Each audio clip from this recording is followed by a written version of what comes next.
ಪಂಚಾಯಿತಿಗೆ ಬೀಗ ಹಾಕಿ ಪಿಡಿಒ ವಿರುದ್ಧ ಜನರು ಧಿಕ್ಕಾರವನ್ನ ಕೂಗಿದ್ದಾರೆ. ನೆಲಮಂಗಲ ದಾಸನಪುರ ಪಂಚಾಯಿತಿಗೆ ಬೀಗ ಹಾಕಿ ಪ್ರೊಟೆಸ್ಟ್ ಮಾಡಿದ್ದಾರೆ.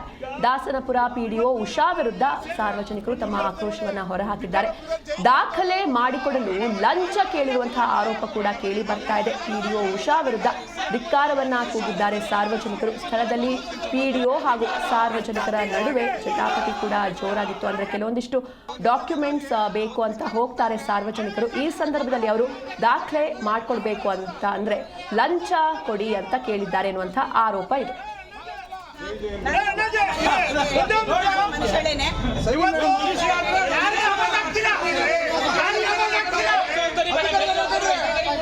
ಅಧಿಕಾರಿ